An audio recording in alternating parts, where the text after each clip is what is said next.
السلام علیکم ورحمۃ اللہ وبرکاتہ۔ الحمد للہ رب العالمین والصلاة والسلام علی سید المرسلین، اما بعد فاعوذ باللہ من الشیطان الرجیم، بسم اللہ الرحمن الرحیم۔ برادران عزیز و معزز خواتین، آج کی اس نشست میں سورۃ النساء کی آیت نمبر 103 کا ترجمہ و تفسیر پیش کرنے کی سعادت حاصل کی جائے گی۔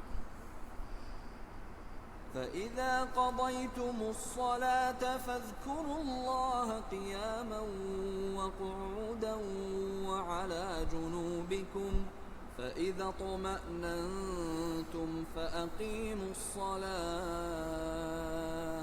إِنَّ الصَّلَاةَ كَانَتْ عَلَى الْمُؤْمِنِينَ كِتَابًا مَوْقُوتًا۔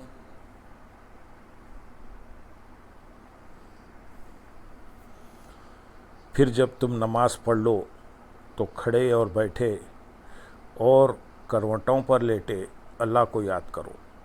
پھر جب تم مطمئن ہو جاؤ تو حسب معمول نماز قائم کرو، بے شک نماز مسلمانوں پر مقررہ وقت میں فرض ہے۔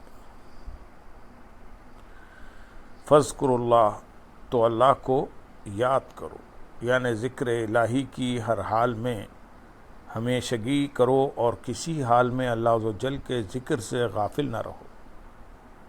حضرت عبداللہ بن عباس رضی اللہ تعالیٰ عنہ نے فرمایا، اللہ تعالیٰ نے ہر فرض کی ایک حد معین فرمائی سوائے ذکر کے کہ اس کی کوئی حد نہ رکھی، بلکہ فرمایا کہ ذکر کرو کھڑے بیٹھے، کروٹوں پر لیٹے، رات میں ہو یا دن میں، خشکی میں ہو یا تری میں، سفر میں اور حضر میں، غنا میں اور فقر میں، تنگ دستی اور بیماری میں، پوشیدہ اور ظاہر۔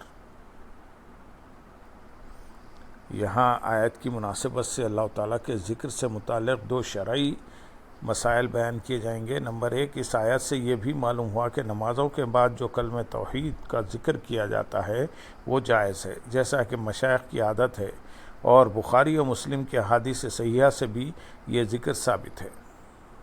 چنانچہ حضرت مغیرہ بن شعبہ رضی اللہ تعالیٰ عنہ فرماتے ہیں، حضور اقدس صلی اللہ علیہ وسلم ہر فرض نماز کے بعد یوں کہا کرتے تھے،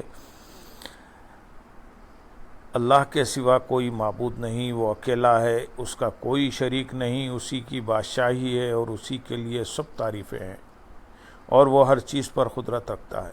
اے اللہ، جو تو دے اسے کوئی روکنے والا نہیں، اور جو تو روکے اسے کوئی دینے والا نہیں، اور کسی دولت مند کو تیرے مقابلے پر دولت نفع نہیں دے گی۔ صحیح مسلم میں ہے کہ حضرت عبداللہ بن زبیر رضی اللہ تعالیٰ عنہما ہر نماز میں سلام پھیرنے کے بعد یہ فرماتے تھے۔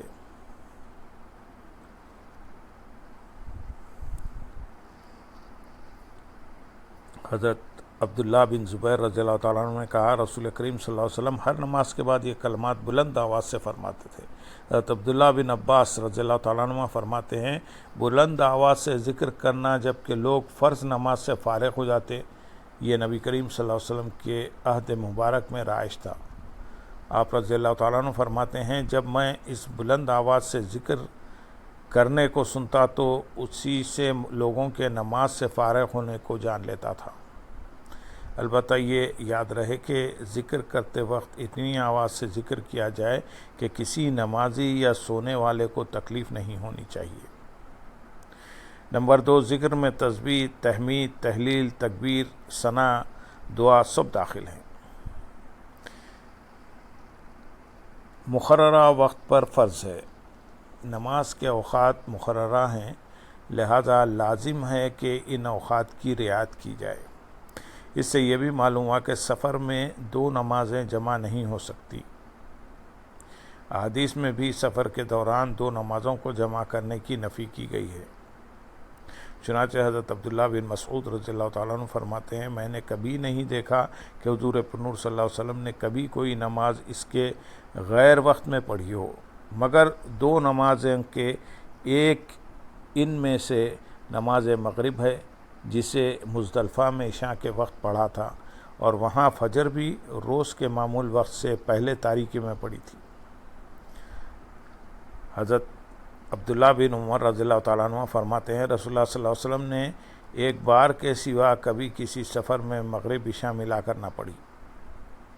یاد رہے کہ جب سفر میں آپ صلی اللہ علیہ وسلم نے مغرب اور عشاء کو ملا کر پڑھا وہ حجۃ الوداع کا سفر تھا، اور 9 ذی الحجہ کو مزدلفہ میں آپ صلی اللہ علیہ وسلم نے ان دونوں نمازوں کو ملا کر پڑھا تھا۔ اور دیگر جن احادیث میں 2 نمازیں جمع کرنے کا ذکر ہے وہاں جمع سوری مراد ہے، یعنی پہلی نماز آخری وقت میں اور دوسری نماز اول وقت میں ادا کی گئی، جیسا کہ